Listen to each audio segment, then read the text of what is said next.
This episode is brought to you by Carbon Health, and you guys know Carbon Health. I talk about them all the time. So excited that they're one of our sponsors. Now, they're known for their over 120 locations that handle urgent care and COVID, RSV, flu testing, vaccinations, all that. But we should also know is how they expanded into primary care services that also include connected health. Connected health is the idea it's not just about our bodies, but it's also about our mind. Carbon Health providers come connected with mental health specialists as well. They expanded their primary care services in 2023. They're now in Massachusetts. It's great. We love them. We're excited to be working with them, continue to work with them. So Carbon Health, excellent urgent care and testing center, but don't sleep on their primary care services. What's going on, everybody? Welcome back at Sith Council.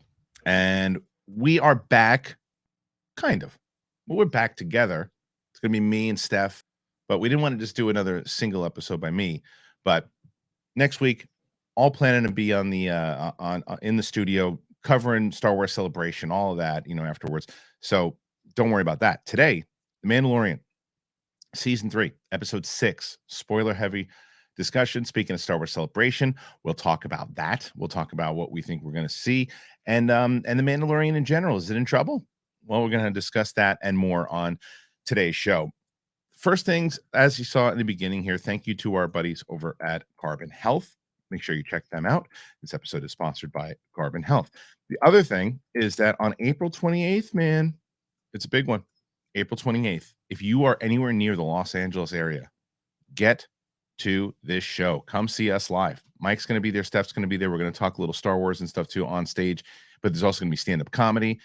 We are trying to sell these shows out because we want to try to do more of these things. And if you guys can get there, please get there. Help us out. Support us. Other thing I wanted to tell you about is the merchandise. We have a big sale going on. There's a sale that's actually starting today, and it's amazing. The discounts include $16 tees and everything up to 35% off. Now, it's really, really great. You can go to a bunch of different designs over there, Sith Council. If you're able to get it before you can get to Star Wars Celebration, go check that out. So go ahead, look at it, talk about it. All right, Sith Council. Let's get into it. It's me right now. It's me and Steph. I'm ready. You're ready? Let's do it.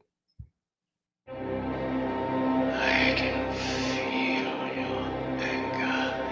It gives you focus, makes you stronger. Welcome back, everybody. It is Sith Council. Me and Darcy. Hello. How you doing? I'm good. I'm recovering from the episode. Yeah, I know. It's what a bummer. But well, first of all, thank you for not only just covering last week, but also just bringing the house down. You and PLD did a great job. So thank you for the episode last week. Yeah. Well, we missed you. I'm glad that hopefully, fingers crossed, next week we are back. We're back. We should be back next week, and we'll be talking about Star Wars Celebration, and we'll get into Star Wars Celebration and all that for sure. And, I don't know if there's any other things. And I think that briefly what we can talk about before we get into Mandalorian, and that's Bad Batch delivered. Bad Batch really delivered season 2, I think.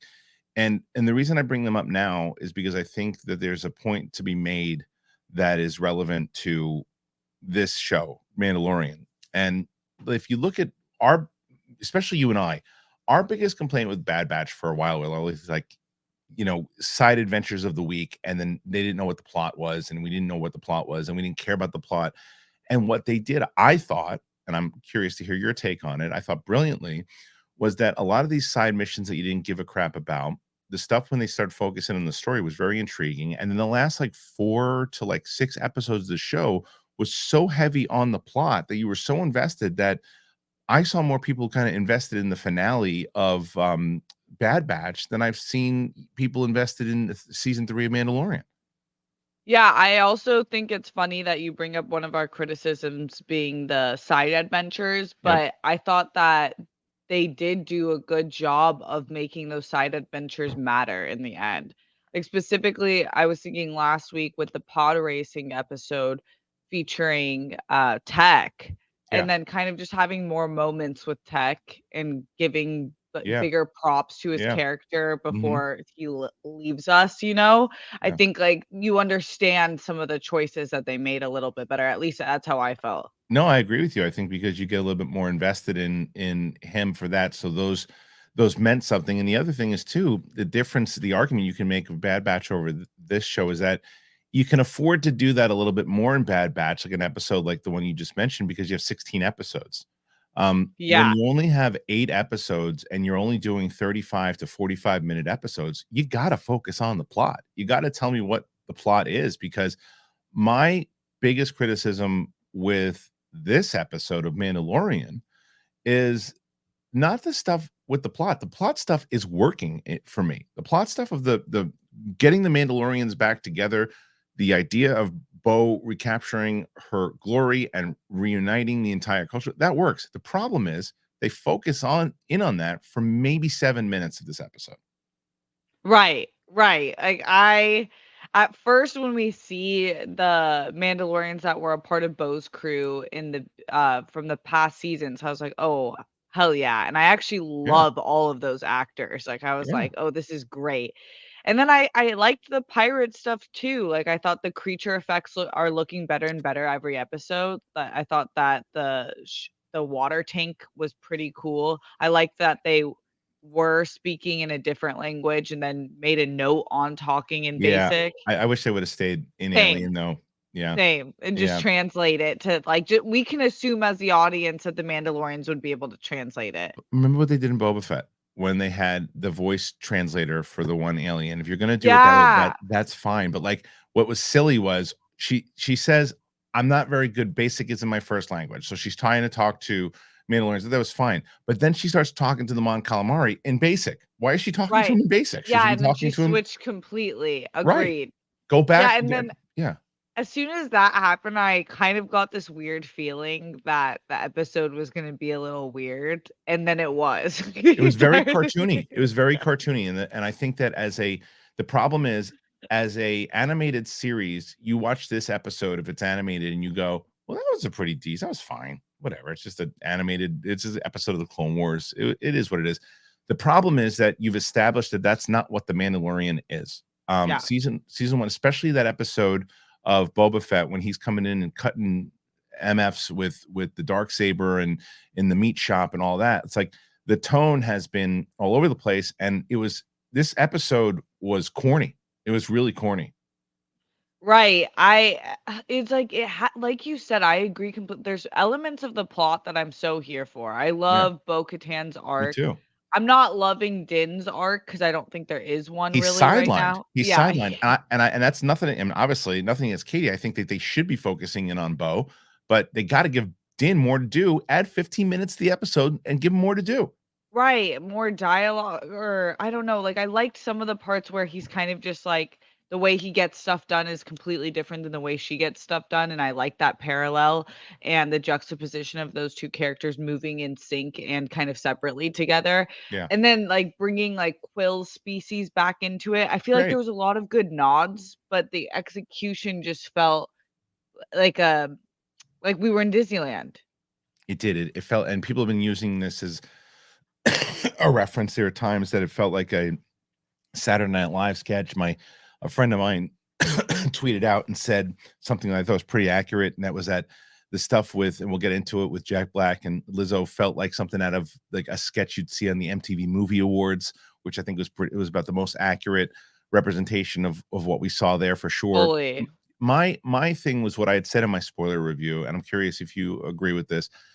We both seem to be on the same page that the Mandalorian stuff and reconnecting those clans is what the story is really all about. And I think that what they could have done, especially in a 2-episode, 3-episode arc, similar to what they did with like the Death Watch and Clone Wars, focus in on that. Get rid of this silly bad cop, good cop droid story with Christopher Lloyd and cameo galore stuff happening. Get rid of all that crap and focus in on, like, when you start off in that beginning with the Mandalorians, you see that Bo's ex crew are these mercenaries now, and they're doing this thing, and make that scene with the Mon Calamari, and then make it a little sad, make it like a little bit of the fact that they're doing these jobs and they don't care about anything except, where they've sunk now, and make it a little darker and not as cheesy and cartoony. And then focus in now on Bo and Din finding them and having to basically do the same thing that they did with with Din's clan, except spend some more time with them and then lead up to that fight. Set that fight, because the fight was great, but it's like set that Right. fight up. It's like, okay, look, I'm challenging you. The fight will take place in 3 days, and in that time, you get more of the conversations between the Mandalorians and the idea. And give more. Costco Reeves had nothing to do in this except just just stare. And it's like, give her stuff to do, have conversations. Give me more of the good stuff that happened in the second episode, where you learn more about Bo-Katan and her past. They rely too much that they think that every single person watching this show has watched the Clone Wars and has watched Rebels. They haven't. You've got to give people an opportunity to learn more about this culture. Yeah, totally. It feels like the Mandalorians in general don't really have dimension in their Right. character choices and their character arcs. Like I think that Din's people have a little bit more, like, because you kind of understand through the armor and through Din's character where they're coming from and how their belief system. Yeah. But Bo's people, it's like they're just like blindly following whatever's thrown at them with no decision making for themselves. And they're like, Right. whatever. Like, and it's like these are the proudest people ever. Like, if you watch the Clone Wars, the Yeah. Mandalorians are very like true to themselves and to Right. their people. And it feels like they're just like, screw it. Like, Yeah, whatever. and they did it. There was a couple things that they just missed the opportunity for. They missed. They should have, like, all the stuff that we've had, this dragging on stuff in the first couple episodes. They could have started this whole thing with showing the falling out between Bo and her crew. They could have spent a full episode of them and why it happened, and understanding more of the reasoning that the crew left her, and then Din finding her. They could have used that whole Boba Fett episode with Din and I think Mike had said this in our text chain, and I agree with him, that Din and Grogu reuniting should have been saved for this season, because if Din would have been out on his own, and then you put that Luke Skywalker episode with Ahsoka in this, it's relevant to Mandalorian in general. And granted, people are like, well, you had to do all that stuff with the armor, then start it out, or figure out a way to lead up to it. But they've done these things where they've pieced it out in different shows and in different episodes, and they just, like I said, that there hasn't been any development, because I think what had happened, and again, I could be wrong, but Andor did something really special with treating the audience with a little bit more respect, meaning that, listen, this is a show that you really have to pay attention to, that we're going to treat like an HBO show, like we're going to really dive deep. And a lot of people got it. And then there was that section of like oh, I need pew pew, I need this, I need that. And I think the problem is that they see a lot of that, and they go, oh, well, they didn't really respond to that as much as we wanted to. So just Mm-mm. give them fights with big monsters every 5 seconds. Give them droids, give them this. No And it's like, dialogue. no, it's like, focus on the freaking story. They've lost that. There's no story until 5 minutes up top, and then 6 minutes at the end. I think Lizzo's character had the most dialogue. All right, let's get into that, because it's these cameos that feel, and again, I could be wrong, but it feels like a Kathleen Kennedy note of, put stars in those roles. We need some stars that'll bring audience. Put some stars in that roles, and maybe it's Favreau, but it was a wrong call, because not only is it super jarring, I don't believe in any world that Lizzo and Jack Black were in love. I just didn't at all. You said it beforehand, before we started filming. I like Lizzo. I think she's very talented. She is not a great actress. Yeah, because this is her this is the part I love Lizzo, have loved Lizzo for over 5 years now. And obviously the whole world loves Jack Black. He's like He's America's great. uncle. Yeah, he's the greatest. But as soon as I saw it, and I think everyone had this collective thought, is that Jack Black? Is that Lizzo? Is that Christopher Lloyd? Like, it's like it was no It's a great part of point, it though. was But like, it's a great point, though. That's too jarring, yeah. because it sucks you out of the show for a second. Yeah, fully. And then as soon it just felt like kind of like Alice in Wonderland teacup party between them two as a couple. And I think it's like I like when singers, we've seen Harry Styles come into the MCU world and like now starts Yeah. acting, but he was introduced in an end credit scene and he had started doing more acting roles before Darling or whatever the Right. movie was. Right. And I am like totally for I think you can have multiple disciplines of Sure. talent, but to have your first acting role be Star Wars in one of the biggest shows ever, The Mandalorian, it feels very pandering to It's people in a CAMEO. weird way. It's CAMEO. Bring in we need to bring in her audience. That's what it is. It's CAMEO. We want to bring her audience in. We need a big star, and well, it's not that big of a role, and it was. And the other thing is, so apparently, no matter where this place is so irrelevant, this planet, that all you have to do is jump across the table and eat things, and you can get knighted. What did Grogu do to get knighted? You're knighted. Why? Fully. Because you're Now cute. we So I saw this one tweet. I love Twitter on these types of episodes because it Hmm. makes me feel like less like a critic. But Yeah. they were like, now Grogu's a foundling Mandalorian Night. Jedi Knight. It's Knight. yeah. No, and I saw. What's funny is that I saw this. This is the first time. Like a lot of times, that there's and I say this. I say this lovingly. I respect people who love everything, right? And I'm talking about the people who legit. I believe you love everything. That's great. You and I are just not those types of people, right? But I'm seeing some of the people who love everything not like this. And I saw some tweets of people going, look, I've loved episodes, but I've loved the majority of the stuff, but this one I did not like. And everybody has the same type of criticism. It's like this, what was this episode? What was it? And then they're Bo's the good cop, Din's the bad cop. They're hunting down like runaway droids. It was so weird. It was so weird. And the whole time you can't help but thinking like, oh, this is a throwaway episode. And it Right. just is like when you have an 8 episode season, there shouldn't be a throwaway Not in episode. episode 6. Not in episode Yeah. 6. Episode 6, you gotta be like, because they left us in a spot from episode 5 where they set it up. This is what I was talking about before, is that the armorer sets it up. She walks both paths. So follow her. And it's like, okay, now we're gonna land in this spot in this section to try to get my people back. And it's probably gonna take us 2 episodes to do it because there's gonna be some and get it a little darker. Make it a little darker. Fully. It's not it has no like the first couple episodes felt like I went back and watched like season 1 and like there's like some like like daunting stuff and the stuff with I'd like to see the baby. Like all that stuff is it's all it's Yeah, there's if you want a more to it. celebrity, get Werner. Like, Right, right, because not right. Like yeah, it's established. yeah, and, I think, one of the things I talked about, because I've liked this season, and I've understood that this season is a little bit more fun than the Mhm. other seasons, and I've been okay with that, and I was especially okay with last episode. There were still those moments where I got pulled out, and it doesn't feel as grounded. I don't know if the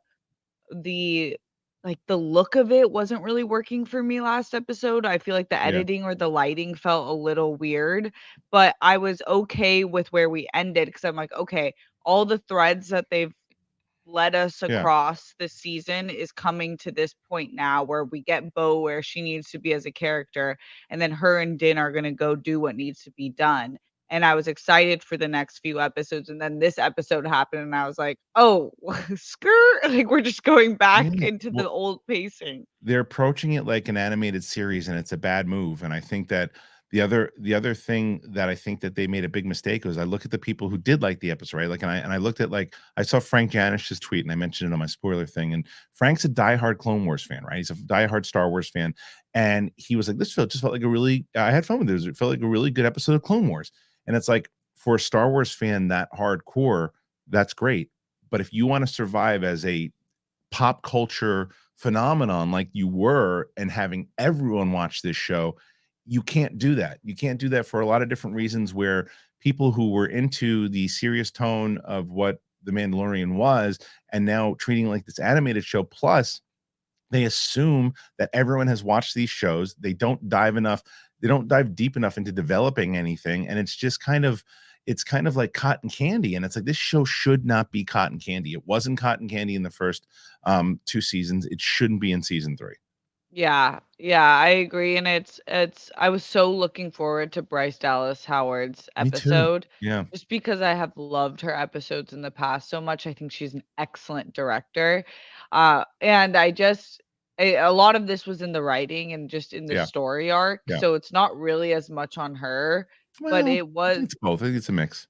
yeah, but I liked how it ended, but it was just like, why did we already have covered the fact about, like, droids and Yeah, we how didn't need Din it. feels about them. That's what You're, I'm like, saying. re-hitting the same beats. Just that whole episode should have just been about them reconnecting with that crew, setting up that fight. Unknown caller. And that's it. And that's it. Yeah. I'm very excited to let you guys know we have a brand new sponsor, and that's Mint Mobile. Let's talk about Mint Mobile. At this point, you know Mint Mobile. Everybody knows Mint Mobile. They've been catching on, and there's a reason why. Because after years of the fine print contracts and everybody gets ripped off by the big wireless providers, if you learned anything at all, it's that there's always a catch. So I've been hearing about Mint Mobile forever. I've known about them during the SCN Live days, and then obviously they keep catching on and getting their name out there. And there's again a reason why. I heard that Mint Mobile offers premium wireless starting at just $15 a month, and you're like, yeah, okay, what's the catch? But after you really get to talk to them and understand them, it makes sense. There's no catch. There's no catch, literally. Mint Mobile's secret sauce is that they are the first company to sell wireless service online only. They cut out the cost of retail stores and they pass those sweet savings directly to you. So that was the thing that when I had heard about it, I had done it, and I continue to do it, and there's a reason why that it's catching on, because it's a very smart system. For anyone who hates their phone bill, Mint Mobile offers premium wireless for just $15 a month. I know it's nuts to hear it, but it's $15 a month. Mint Mobile gives you the best rate whether you're buying one for a family, and at Mint, families start at 2 lines. All plans come with unlimited talk and text and high-speed data delivered on the nation's largest 5G network. You use your own phone with any Mint Mobile plan and keep your phone number along with all your existing contacts. Switch to Mint Mobile and get premium wireless services starting at just $15 a month. So if you want to get your new wireless plan for just $15 a month and get the plan shipped to your door for free, go to mintmobile.com/thing. That's mintmobile.com/thing. Cut your wireless bill to $15 a month. Mintmobile.com/thing. All right. Thank you to our friends at Mint Mobile. Once again, if you're able to, first of all, for their prices, there's a reason why they are in the headlines and they're all over the place and what they've done. Check them out. Please consider switching over, look at it, and use that code. Not only will it's going to help yourself out, it's going to help the show out, and it supports the show overall. Okay. And so, yeah, I think that I love seeing Christopher Lloyd. I love seeing Christopher Lloyd. But like, I just wish, the stuff that I did like, is they throw in the stuff that he was a separatist, and they throw in this thing that, the Count Dooku line, and it's just, it was like, okay, that's fun, but like, what is a same kind of repeating point? What does it do to further the plot? And the answer is nothing. Yeah, I do think out of all of the cameos, he was by far the most grounded, and I still feel I enjoyed watching him on screen, but it was still, I asked myself, what's the point of this? Right. Yeah. Yeah. It didn't it didn't make sense. It just didn't make sense. And like, I got a kick out of when Din was kicking the droids around him, even though he's picking on the poor things. They weren't even doing anything. I And he's know. kicking the droid, and the droid. And when did the droid start running like that? And if they could run like that, why didn't they win the war? I never saw that droid ever run like that ever. Ever. Yeah, fully. This guy was like a linebacker. Terminator. Like running around. It's like if those droids could run like that during the war, no one would have. They would have just run over everybody. They were Yeah, in the show. They were like, dur, dur, dur, that's a dur. good point. Yeah, and it was like when did that happen? And I don't know. It's like it's just this whole thing of they get to this planet, and it's a bummer, because it's another reason why I just wish they would have focused on something else, because the chemistry with I think and I mentioned it again, and I'll mention it here, is nothing to do with my relationship with Katie. I think she is killing it in the role. I think that she is doing everything that she has been asked to do. I like the idea that they're focusing in on Bo. I think it makes sense. I think it makes sense for her arc. The chemistry between the two of them works, and I think that they could have done more. That's why I'm really emphasizing the fact that I would have liked to seen them together, reconnecting, and her being, apprehensive about going back, and Din kind of talking, giving Din more to do, to where he's talking to her and saying, listen, we'll make this work, we'll get them back, and they won't do it right away, and they've got to go through these trials, and they're really putting them through the grinder, and maybe they start like almost even like really putting Din through it, and not torturing him so much, but maybe even torturing him, but getting him to a place where she's got to protect him and putting him through the ringer, to where finally she gets the respect back, in like a 2 or 3 episode arc into like a dark Mandalorian past of really earning it, as opposed to just showing up and go, hey, I'm going to fight you. Okay, let's have a fun fight. Okay, well, you don't have the dark saber. Yeah, but that alien creature, beat her or beat me, and then she beat him. So I could have told her that a couple of episodes ago, but it was more relevant to do it now. So there you go.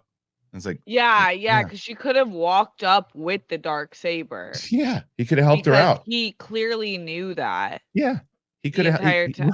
Right. And she probably knew that too, but like, I don't know. Yeah, so that could have been an on-screen, but off that moment.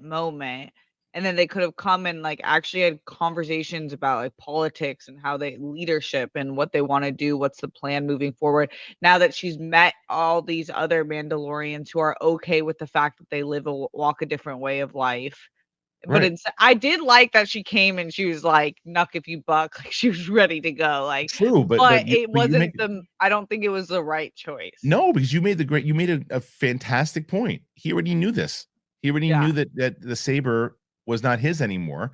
So, hey, jerk off. Instead of letting her she gets her head bounced off of a ship 12 times.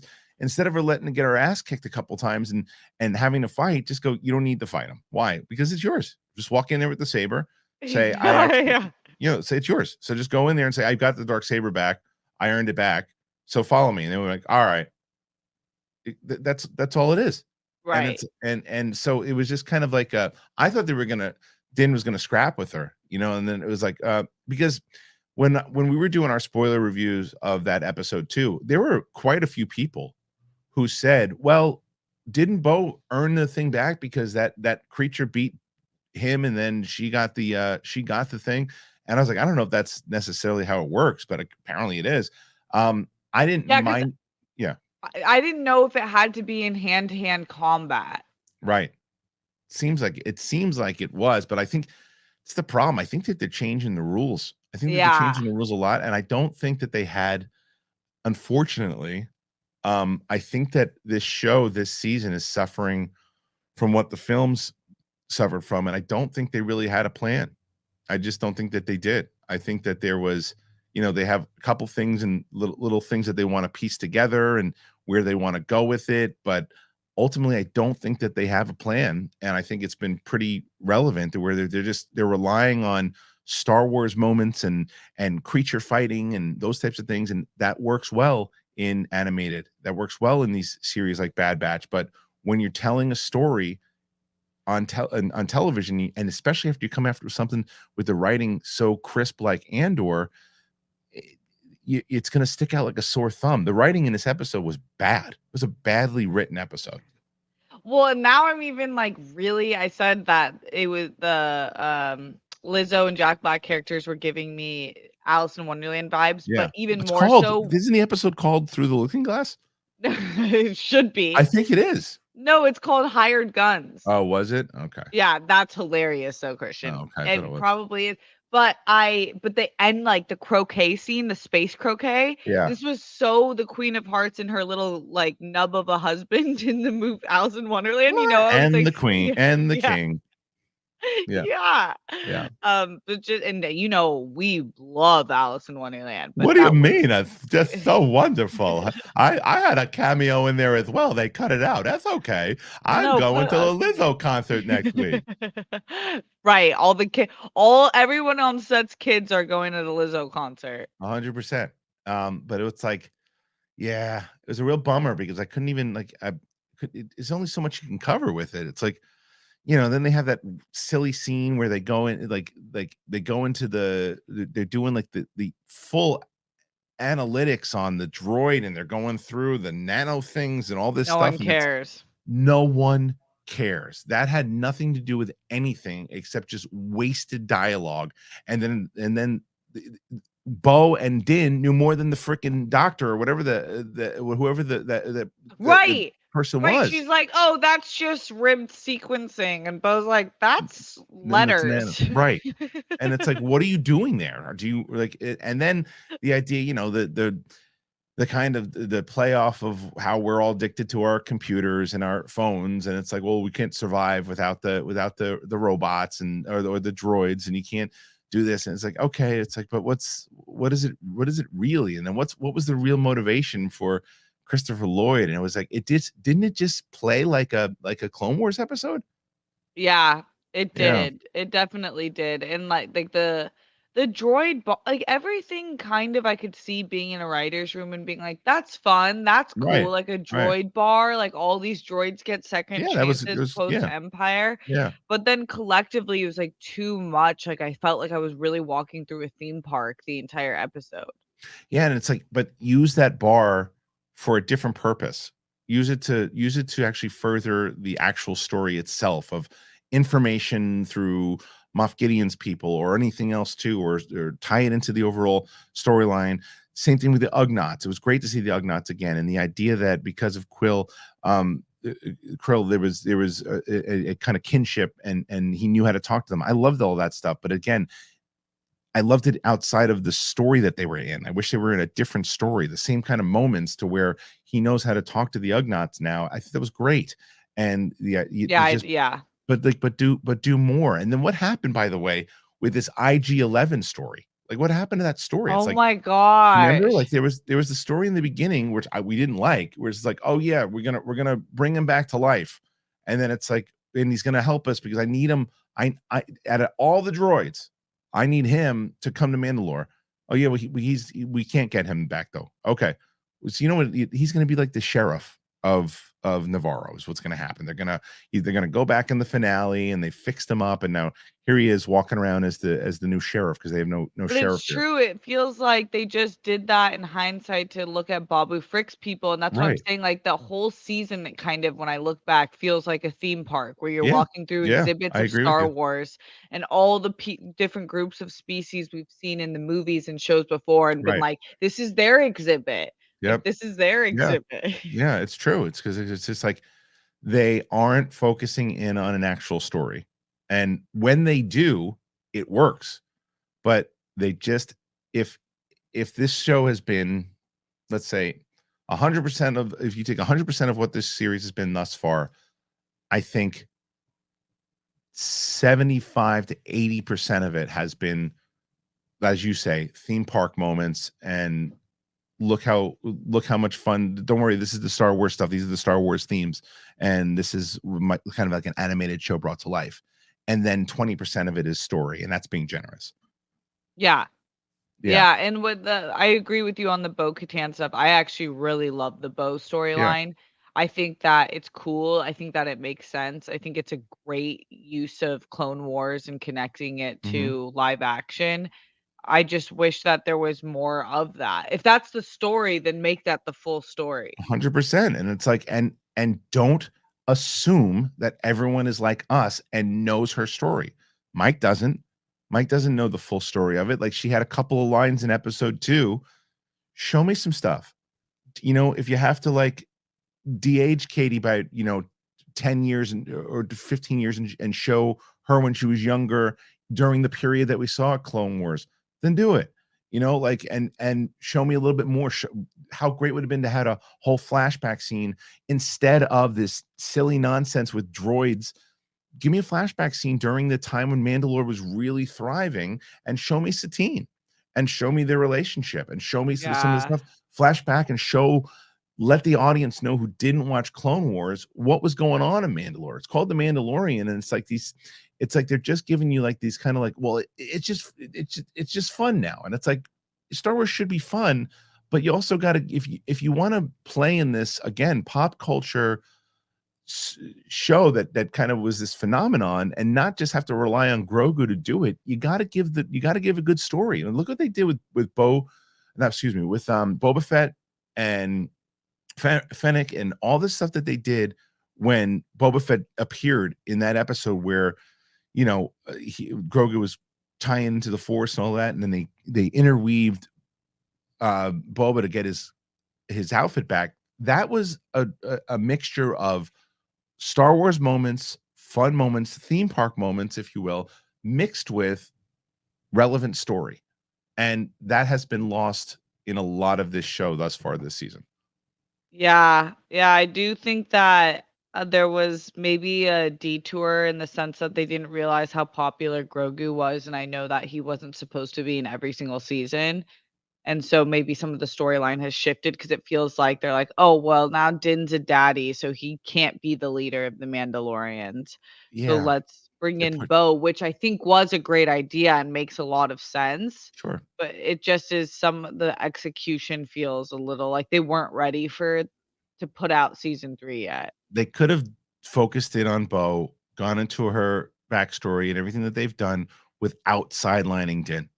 They've Yeah, sidelined him, and that's a mistake for a lot of different reasons. One, because of the character in general, but when it becomes clear to the audience, it is a disservice to the great work that Katie is doing, because people are like, oh, they're just focusing in on Bo now because she's a woman, and that's stupid.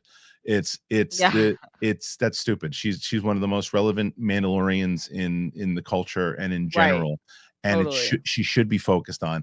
But because you focus on one character, it doesn't mean you have to bury another character. You take something like House of the Dragon, right? And you look at a show that can focus on multiple characters and give them and I'll look at a different show that's not in the fantasy realm, and Shrinking. Have you been watching Shrinking? No, I should I? Oh, you would love it. It is Okay, brilliant. It is I'm so excited. you would love it, and it's Okay. a brilliant show. It's the sense of humor is right up your alley. Yes. But it is what is so great about the show is it knows what kind of show it wants to be. It's consistent in tone, but every character, if you ask me about a character, I know their backstory. I know what makes them tick. I know Mm. little side things that they do, and I know the reasoning why. And they set things up through dialogue, they set things up through actions, and they set things up through these characters that they all have something to do. And that's a half an hour comedy drama, where this show, it's like they can't focus in on more than one character and give them more to do. And it's a bummer, because this show was like really it's losing people now, and it's got to get people back, and it absolutely can. It just has to focus on telling a story the same way Bad Batch did. Get away from the side missions, get away from the nonsense. Don't worry about the audience that just wants to pew pew. Don't worry about them. Worry about telling a good story, and that should play. Yeah, the writing really did feel like those episodes in Clone Wars that featured a lot of the protocol droids Yep. earlier on in the seasons where you're Yep. like, the Roger, Roger. It's like it's cool to hear that once, and then you're like, okay, I get it. Right. We're in this campy humor, but Yeah. this is Yeah. an animated show. It really was an animated show. All right. We're gonna move on in just a moment. But I also wanted to tell you guys, I'm very excited to let you know we have two sponsors that you know really well, and that's Athletic Greens and Sunday Lawn Care. It's been cold here. It's been cold, but it's starting to get warm. It's right around the corner. And I like hanging out with my kids and my wife in the back and with the yard, and it's one of my favorite times in spring. And Sunday Lawn Care makes it so much easier. If you guys love spring, you got to figure out, how do I take care of my yard? Everybody's been at the store going, what do I do? How do I start? Sunday Lawn Care makes it easy. Sunday is everything that you need to get the lawn that you dreamed of. So if you go this spring, you go and head on over to getsunday.com/bigthing and you enter your address, you get a customized plan created just for your lawn. There's no trips to the store or hauling heavy bags, since they ship straight to your home. You just need a hose to apply Sunday. That's all you need. You can fertilize your whole lawn in less time than it takes to watch an episode of your favorite TV show. Sunday is easy and affordable. Some lawn care services cost more than $1,500 a year, but Sunday's full season plan starts at just $109. Sunday is now offering our listeners 20% off. Full season plans at just $109, and you can get 20% off, but you got to use that code getsunday.com/bigthing at checkout. 20% off your custom plan at getsunday.com/bigthing. Don't be confused anymore. Don't stand at the counter and the shelves looking at everything. Just get Sunday. getsunday.com/bigthing. Athletic Greens, baby. AG1. You guys know I talk about them all of the time. For me, it's the same stuff I've been telling you. I wanted better gut health. I wanted increased energy. I wanted immune system support. I wanted all of it. I'm not a big vitamins guy. I didn't like taking all those pills and stuff. I just wanted one. You take it, I put it in a water bottle, I shake it up in the morning, and I'm good to go. It's not very easy for me to keep up with that supplement routine that comes with a bunch of different products. It's like you got to do this, you got to do that. You just take everything in one shot. Helps me better with energy. It helps me better in general. I think it helped me to recover, to be honest with you. Why take a bunch of different things when you can just mix one scoop of powder and water once a day? It's that easy. I love it. It's just part of my daily habit now. If you're looking for an easier way to take supplements, Athletic Greens AG1 is giving you a free 1-year supply of vitamin D and 5 free travel packs with your first purchase. You got to go to athleticgreens.com/bigthing. That is athleticgreens.com/bigthing. Check it out. You guys know that I love it. You guys, I've seen so many people telling me that they've signed up and they're loving AG1. Continue to do so. Tell me after you sign up, let me know. Use that code, athleticgreens.com/bigthing. Obviously, you guys know how much we love Athletic Greens and Sunday Lawn Care, especially with how it's spring. And you'll be able to do this. It's so great stuff. You just put this thing on your hose and you just spray it. You take care of your lawn and you got yourself a nice lawn. It's amazing. Well, that's great because I feel like a lot of lawns that I've been seeing need some work. Yeah, well, they all need Sunday Lawn Care. So make sure you use that code. And again, you support the show when you do that. Before we move on to Star Wars Celebration, I wanted to, I don't know how relevant the rumor is, but it should be addressed. Did you hear this rumor about that Favreau almost left The Mandalorian? Did you hear this? No. There's a rumor going around, and a lot of times, things are just kind of spread, and it didn't come from a lot of. I didn't see it on like the Reporter or Variety or Deadline. That doesn't necessarily mean it's not accurate, but I didn't see a lot of people covering it. And I saw a couple different places, and who knows if it's true or not. But the rumor was that Favreau almost left the show because Kathleen Kennedy was starting to get really involved in season 3. And then she was and got really involved in Boba Fett apparently, and she was the reason why they reunited Grogu and Din during Boba Fett, and Favreau didn't want to do that, and then Favreau was threatened to leave, and then he had to, I think, he go, whether he went to Iger or Chapek, I don't remember who he went to, but again, I don't know how true this is. You can find the report, and then it was that maybe it was either that she got heavily involved in Boba or something else, and then he made an agreement that she couldn't be involved in season 3 or had to stop being involved, whatever it was. Apparently there were big problems between the two of them. Now, who knows? Because and Favreau's also a fantastic actor, but every time you see him on stage, he's always thanking Kathleen Kennedy. He calls her Kathy, and that could be playing politics. I don't know, but what I do know is this, and I said this yesterday on my live stream, and I repeat it here. I do think, and I was watching like Back to the Future yesterday, and I saw like Kathleen Kennedy's name as producer. She's produced some of the best movies ever. It's like you're a sports fan. When there is a team that brings in a general manager or a coach, and that particular coach has a lot of accolades and has won championships at other places, and they come in and they just can't fit this system, and it's not the right fit. This is not the right fit for Kathleen Kennedy anymore. She's got to go. Yeah. I think that it's time. like it's time. Yeah, it just is. I really feel like that in any situation. Like it's a good thing that you compare it to sports, and I think that in companies as well, you see it with like even people like Jeff Bezos. Like there's a time in which you like grew something, you made it what it is, and then it's like you move on to something else. That's just how business usually works. It's again, you just look at it like a championship team. You bring in this particular coach who won a lot of championships, like, oh, well, they're going to fit into our system brilliantly, and they don't, and it just didn't work. And you know what's going to happen? She's going to move on, and she's going to win championships somewhere else because Yeah. she's a great producer. And people are, she's not a great producer. She is. Look at her credits. She's a great producer, but being a great producer doesn't mean you're a great creative head at a company, especially if you don't really love Star Wars. And Star Wars is the majority. It's not all of Lucasfilm, but it's a majority of it, and it's like the crown jewel. And she doesn't care about it enough, and she doesn't have to.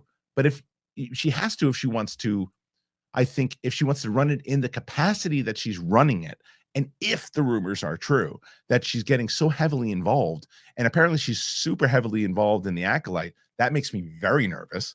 That makes me very nervous.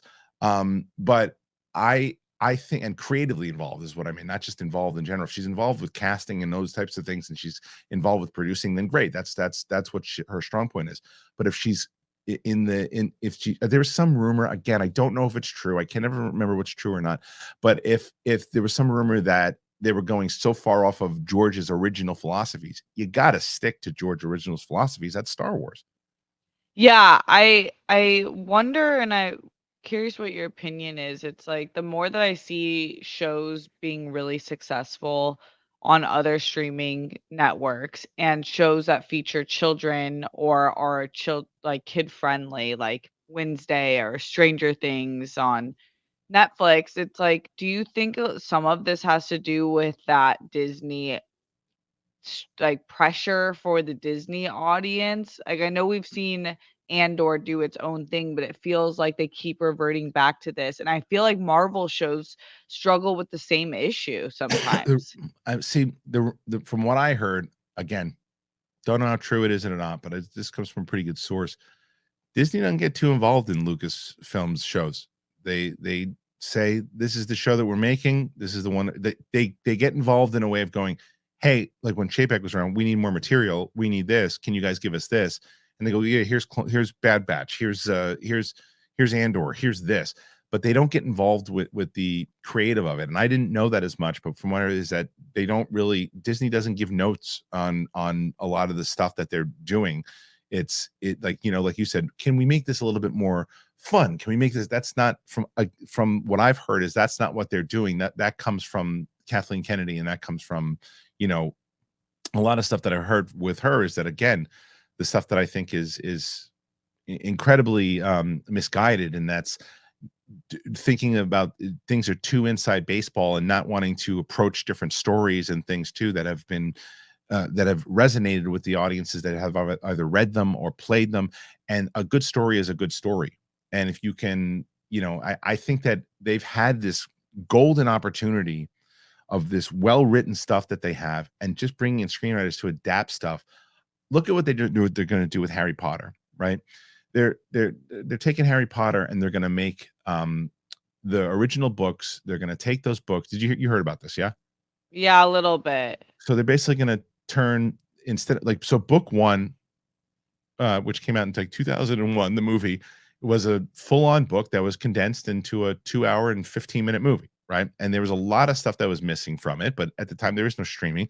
Now each season of Harry Potter will be the full book, and you'll be able to take Oh, all those things wow. and then do that. And imagine you did that with one of these tons of books that you have, and you turn it into you know, like I said, like look That's at gonna like be great. if the Harry Potter, right? But look at look, and I always use Darth Bane because it's my favorite trilogy of books. Have you ever read them yet?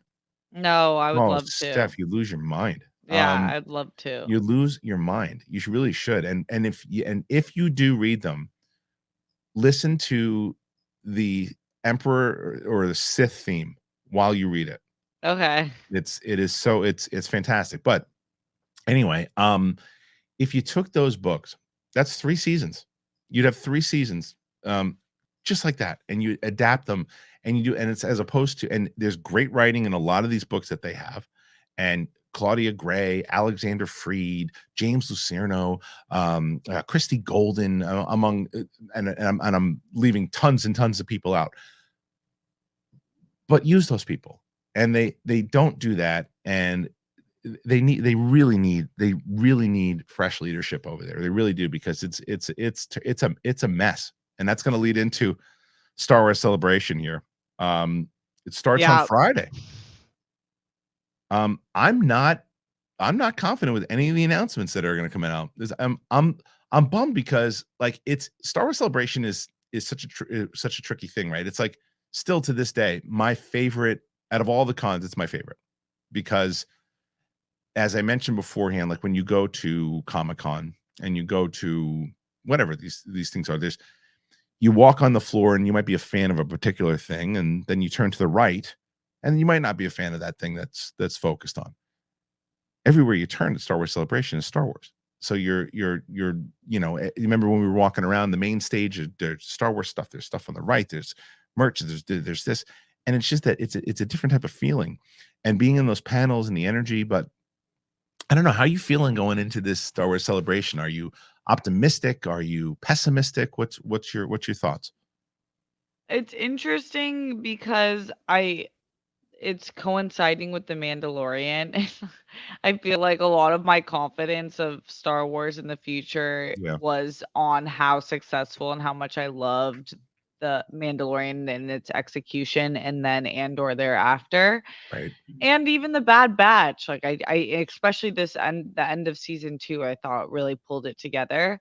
But I feel like with this episode and with the recent news that we've heard with Damon Lindelof no right, longer attached to the projects after writing the script, and I mean, that's just one of like 50, which we've talked about in the past few years. I'm like, what are they gonna do? So I still think that there's gonna be some cool stuff. I think there's gonna be great stuff with the Ahsoka series coming out, and I feel right. pretty confident about that. And with the Acolyte, I think we're gonna get cool stuff. So that might be enough. But I think in terms of like the ship as a whole, I don't Yeah. really know the direction. I think it's the same. I think it's the same problem it always has. I think that they're not unified. I think that clearly, you look at television. There's a Filoni Favreau universe with Mandalorian, Ahsoka, uh, Skeleton Crew, and then there's a side division with Andor, and then there's a side division with the Acolyte, and it's like, and that's fine.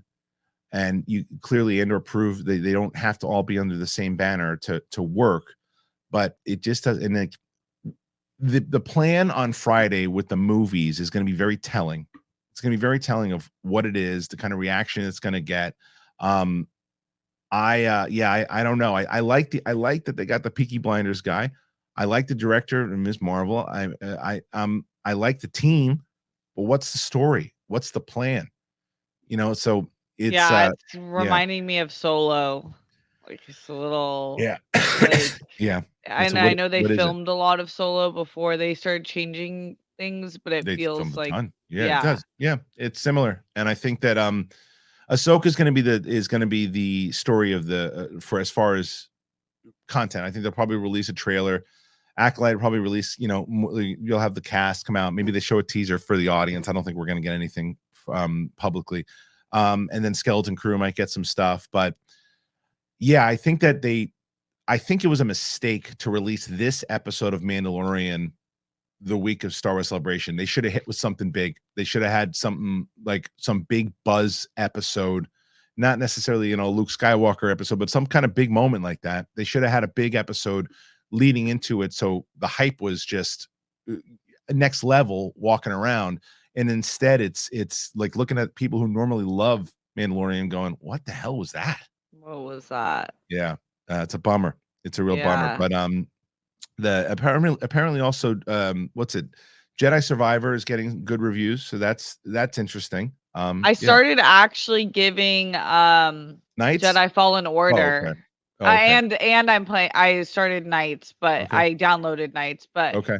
Fallen Order it's still I have the same issues that we had where I'm Falling like off cliffs. it's not clear what direction I'm supposed to be Right, going right. I think in. they said they're changing that in the second game, so Okay, great. we'll see. Wait for it then. We'll see. But the But story and the visuals are insane. it is.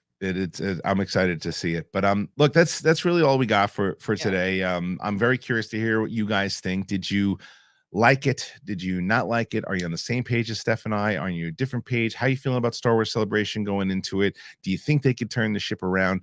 Do you agree with us? Do you think that Kathleen Kennedy has spent the time needed and it's time to move on? Or do you think like, hey, no, she's still got a little bit more left in the tank? Please comment. Let us know. As I said before, make sure you check out our wonderful sponsors. Please, please, please, if you guys are in the Los Angeles area on April 28th, we are trying to build this show out. TheChristianHarloff.com. That's where you get tickets. If you go to Flappers, it's going to say it's sold out. It's not sold out. Go to TheChristianHarloff.com. Get your tickets today. Come support us. Steph will be on stage. I'm going to be on stage. We're going to be doing some stand-up as well, and we hope that you'll join us. Steph, where can the good kids find you? At Steph Sabraw, and I'm posting on my story right now to get your tickets. So get your tickets. Perfect. All right, guys. So thank you for joining us on this show here today. For myself and Steph Sabraw, it's been Sith Council, and we'll see you on the flip side. No Mike today. I know. I'm sorry. Mike was working, and he texted me, and we missed the window. So whatever. All right. Whatever.